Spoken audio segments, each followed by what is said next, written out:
Hola a todos y todas, soy Alessandro Sara y esto es Animales con Derechos. Gracias por estar ahí. Hoy estrenamos una nueva sección que esperamos les guste. Se llama Mirada Naturalista y con ella queremos analizar la naturaleza y las ciencias naturales de la mano de un gran experto, Luis Miguel Domínguez. Para presentarle haría falta un programa completo. Naturalista, ecologista, activista, viajero incansable, Luis Miguel ha recorrido 4 continentes para conocer a fondo toda clase de culturas y ecosistemas. Autor de 10 libros y de muchos documentales, también ha realizado series para la televisión y la radio. Miembro de varias academias y organizaciones, ha sido premiado en múltiples ocasiones por su trabajo. Es fundador y presidente de la asociación Lobo Marley, Ciudadanos por el Lobo y por el Mundo Rural, dedicada a la conservación del lobo ibérico, un colectivo centrado principalmente en la divulgación y la presentación de denuncias ante los tribunales por actuaciones públicas y privadas que perjudican la conservación de esta especie. De esto, de su más reciente libro y de sus otras actividades vamos a conversar hoy con el incombustible Luis Miguel Domínguez en esta primera edición de Mirada Naturalista. Buenas tardes, Luis Miguel. Hola, ¿qué tal, Sandra? Muchas gracias por estar aquí con nosotros. Muchas gracias a ti. Tengo en las manos este estupendo libro, editado por la editorial Erasmus. Se llama Relato de una amistad traicionada por el hombre. Lobo, historia, ciencia y conciencia. Luis Miguel, ¿por qué necesitamos la ciencia y la conciencia y la historia para defender el lobo? Para zanjar una deuda enorme que tenemos con un animal que no es ni más importante ni menos que otros, es un ser más, una pieza más del puzzle, pero ha sido maltratado como pocos. Yo diría que el lobo es el paria de la fauna europea y de la fauna ibérica. Ya, y para afirmar esto, tú te defines como naturalista. Sí, eso es. Para el público en general, ¿qué es un naturalista? Es un término muy bonito, a ver si consigo explicarme. Mira, Charles Darwin, cuando hace el viaje en el Beagle y recorre el planeta, lo hace como naturalista. Es un observador, un investigador de la historia natural de las diferentes geografías con las que se encuentra. Cuando el mismo Darwin se sienta en un despacho, se pone a analizar todos sus datos, todo su trabajo y elabora la teoría de la evolución de las especies, Charles Darwin posiblemente deja de ser un naturalista y se convierte en un ecologista militante. Sí, esa es un poco la diferencia, diría yo. El naturalista es quien está metido de lleno en la historia natural, quien acude a las fuentes del saber, de la naturaleza, e intenta interpretar y entender cualquiera de los secretos que nos ofrece la vida, ¿no? Eso es un naturalista. Ya, y, Ojalá yo lo sea, Sandro, ojalá. sí. Ya, y bueno, como dijimos antes, tú visitaste 4 continentes, Sí. pero no solo que los visitaste, sino tú viviste en cada uno de Sí, ellos por largas supuesto. temporadas. Por supuesto. No concibo las visitas rápidas. Considero que en la convivencia, especialmente en el terreno antropológico, está la madre del saber. En la paciencia, la ciencia de la paz, está la sabiduría. Y por eso siempre lo he intentado y lo he conseguido, vivir largas temporadas en Vietnam, largas temporadas en Tanzania, largas temporadas en el Sáhara Occidental, en diferentes lugares del planeta. Y me falta Australia, concretamente Oceanía, se me ha escapado, pero solo de momento, ¿eh? De momento. Volveremos seguramente al ataque y a la carga enseguida. Bueno, yo creo que Australia y Oceanía te están esperando. Ahora, a pesar de eso, de que tú te has forjado conociendo otras culturas y otras naturalezas, porque la naturaleza varía de un continente a otro, varía de un lugar a otro, Sí. luego has regresado, o bueno, nunca te has ido, pero has regresado a España para hacer ahí gran parte de tu militancia, como decíamos, para defender un Ah. animal tan maltratado. Sí, ciertamente estoy enfadado con mi país, estoy enfadado con España. No sé si eso es ser bueno o mal patriota, pero realmente este país se ha convertido en un territorio, al menos en su ámbito rural, enfrentado a la biodiversidad, enfrentado a la naturaleza, contra la naturaleza. A mí no me gusta apoyar a ese mundo rural.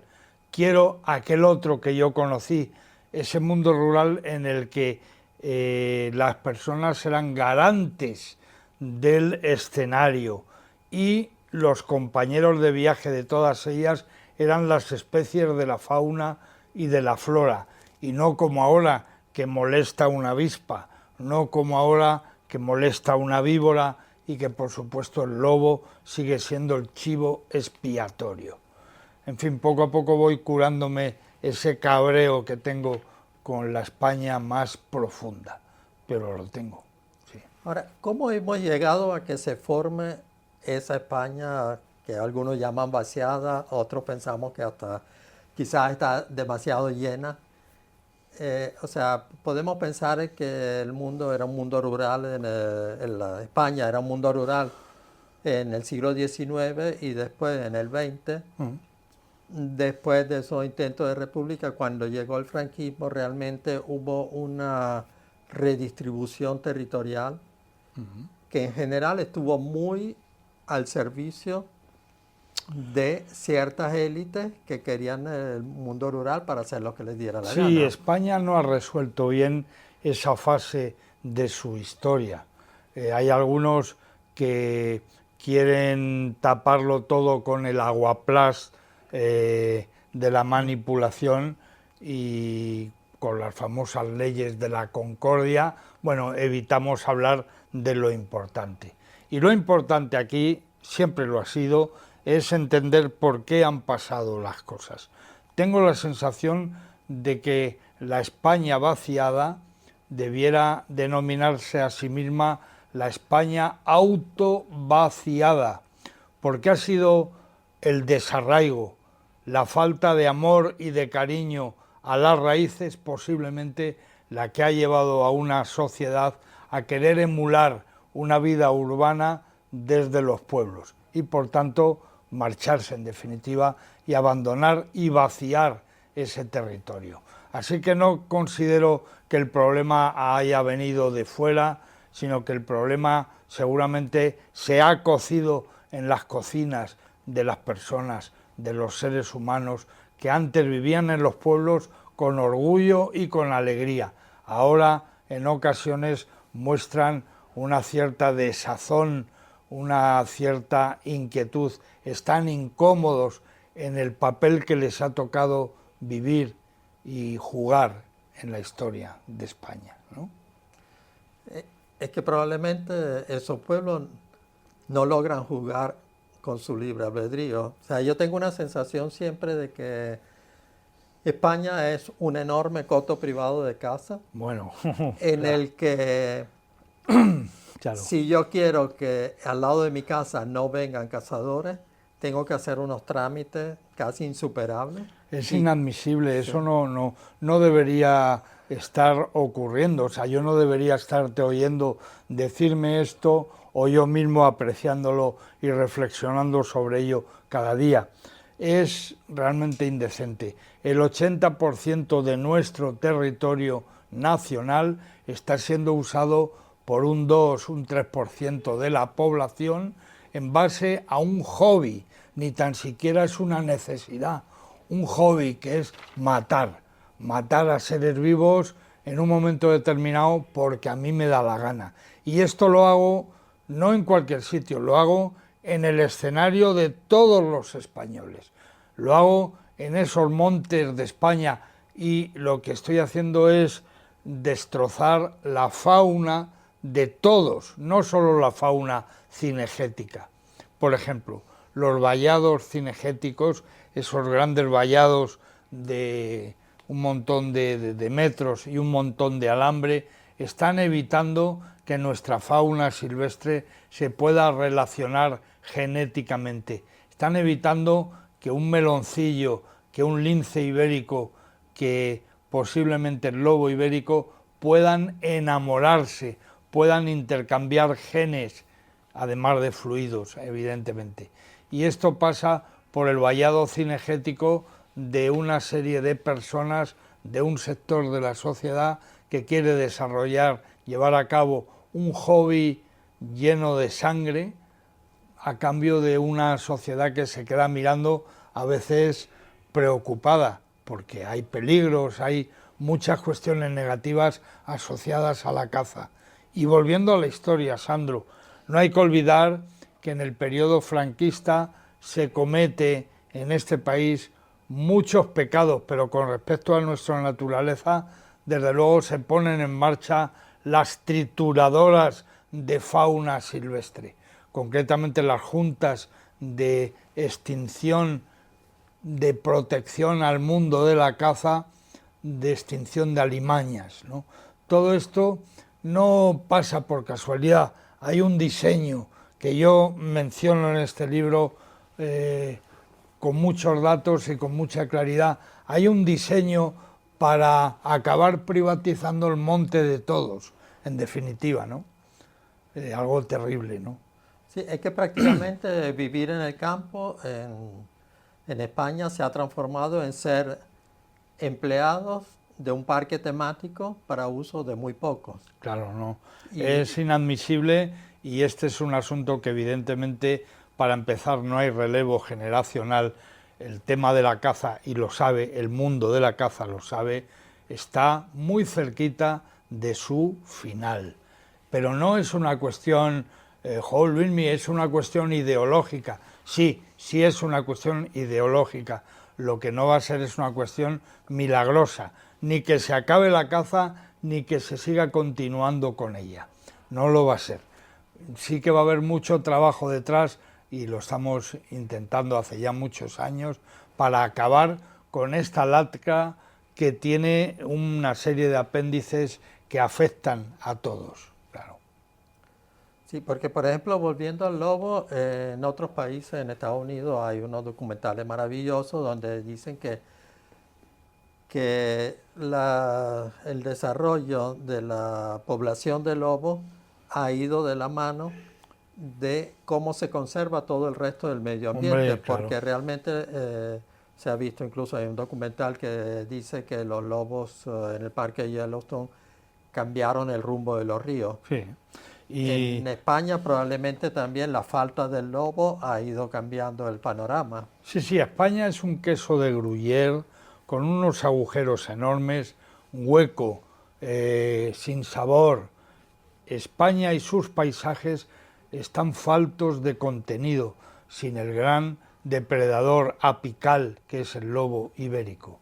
Sin lobos, España está perdida por una cuestión de salubridad de nuestros ecosistemas. Fíjate, la famosa peste porcina que tanto horroriza a los diferentes gobiernos que ha tenido este país, porque indudablemente nos sitúa de cara a las exportaciones en una situación muy delicada.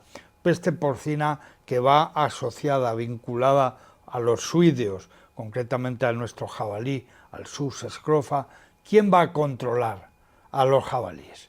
¿Quién lo va a hacer? Los cazadores, que matan muchas veces sin ton ni son, a veces no saben si han matado un guarro o una guarra. Dicen ellos mismos, he disparado, creo que era un guarro, pero también podía ser una hembra grande. Claro, ciertamente lo es.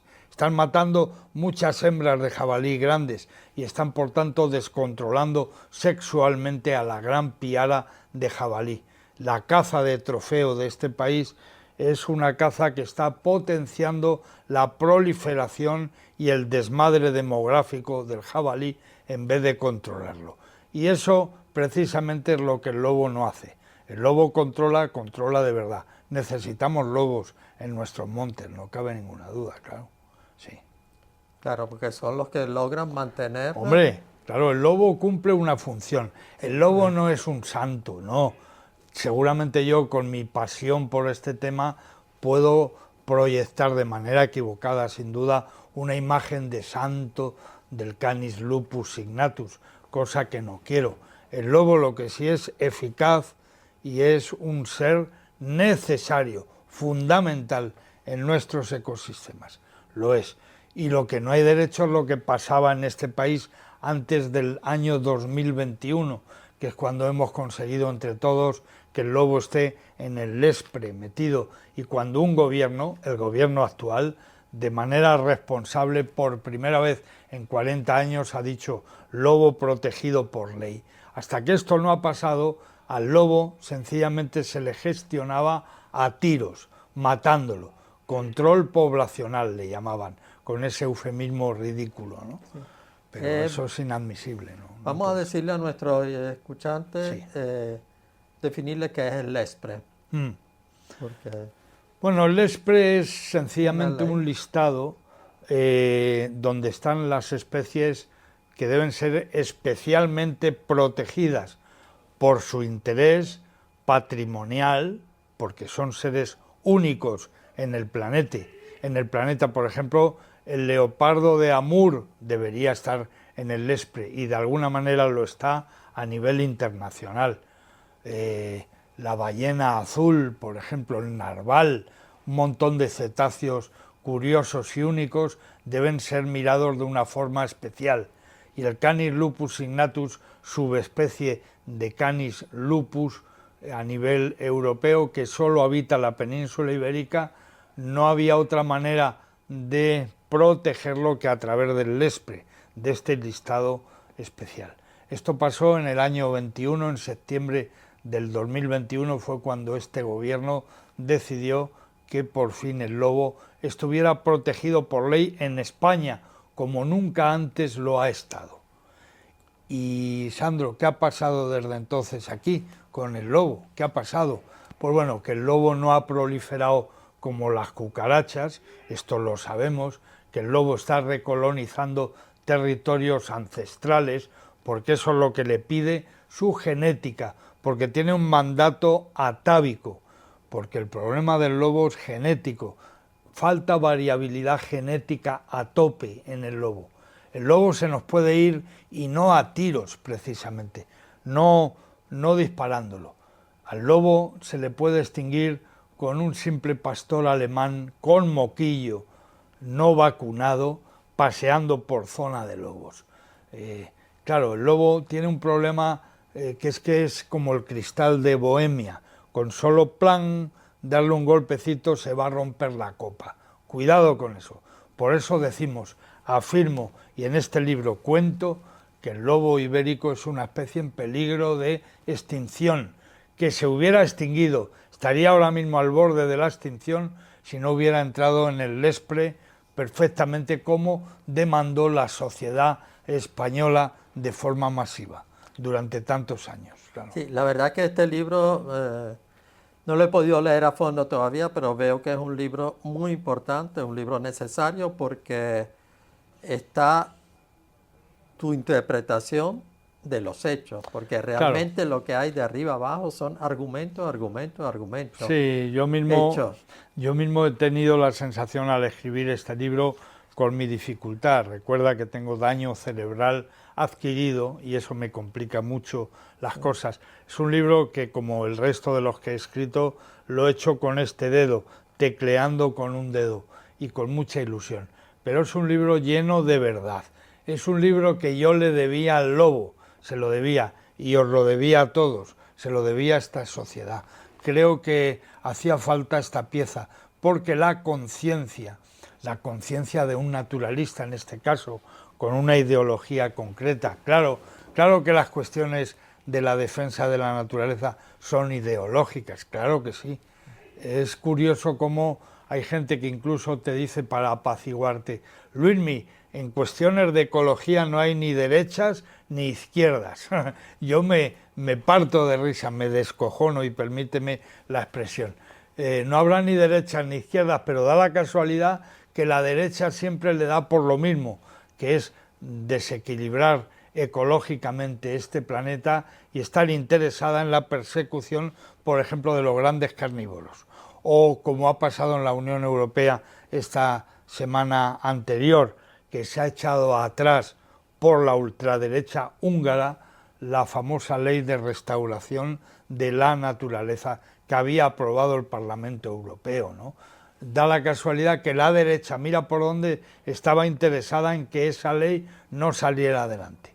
Y no ha sido la izquierda, ha sido la derecha, pero da la casualidad de que al final todos llevamos un disfraz puesto y cada uno, cada palo que aguante su vela, claro, obviamente.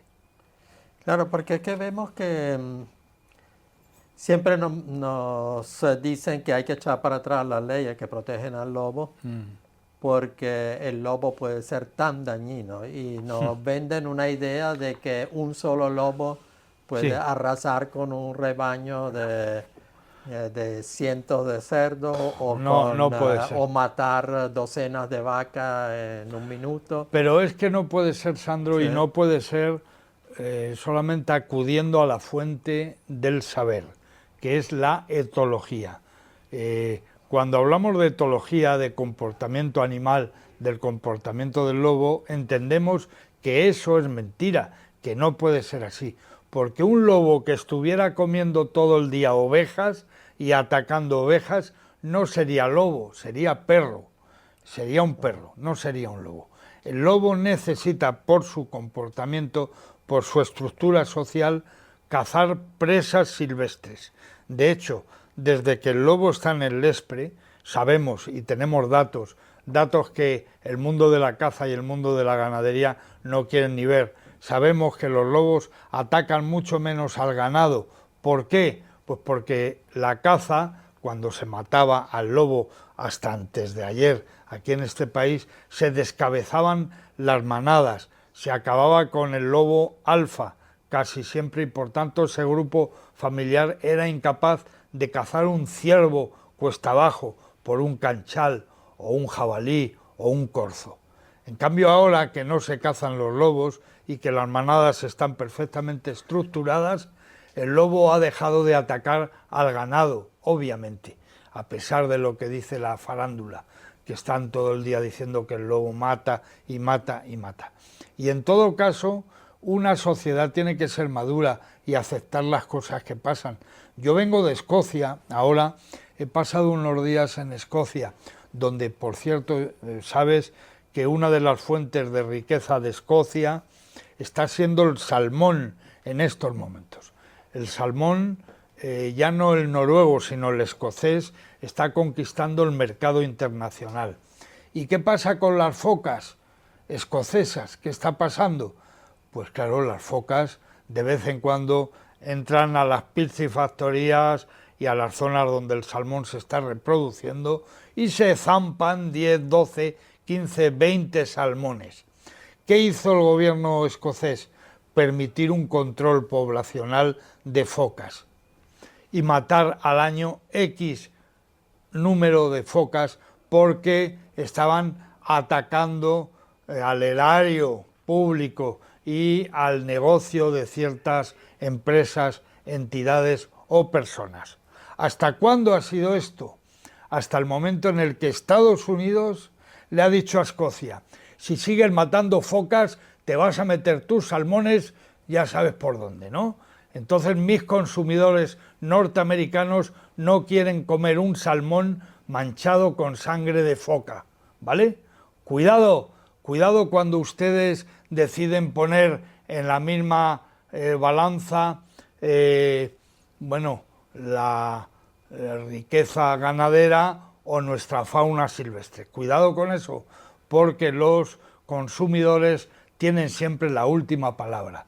En este caso concreto, el gobierno escocés ha dado marcha atrás y ha prohibido, fíjate, ya no solamente la caza de focas, sino incluso la utilización de una serie de ultrasonidos que lo que hacían era molestar a las focas para que se fueran de allí, pero como se ha comprobado que esos ultrasonidos afectan sobre todo a marsopas, a ballenas y a delfines, también Escocia ha cortado por ahí, porque si no el gran cliente EEUU, Estados Unidos, no compra salmón escocés.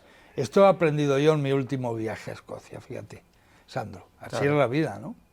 Sí. Si echas un pulso lo puedes perder. Cuidado, la defensa de nuestro patrimonio natural debe ser siempre lo más importante. No es negociable la defensa de nuestra naturaleza, no. Estáis acostumbrados a manosear políticamente de manera paleta y localista todo, pero nuestra biodiversidad no. Animales siempre con derechos, claro. Claro. Claro, bueno, yo creo que podríamos seguir hablando horas Sí, y horas, por pero supuesto. Gracias, Sandro. lamentablemente el tiempo es limitado. Es un placer estar contigo. Sí. Una persona educada, sensible y cariñosa. Qué bien. Gracias. Bueno, con esto acabamos la primera edición de Mirada Naturalista. Muchísimas gracias, Luis Miguel. Es un Muchas lujo poder gracias. contar contigo para este y para muchos programas más. Hoy ha quedado claro que los animalistas y los naturalistas tenemos que colaborar y aprender mucho los unos de los otros. Hombre, por supuesto, cómo no. Claro. Y que esta colaboración puede dar lugar a un vínculo poderoso que impulse la conservación y el respeto hacia toda forma de vida en la Tierra. Eso intentaremos desde este programa. Nos vemos en próximas ediciones de Mirada Naturalista. Este es tu canal Animales con Derechos. Uniendo causas, conectando derechos.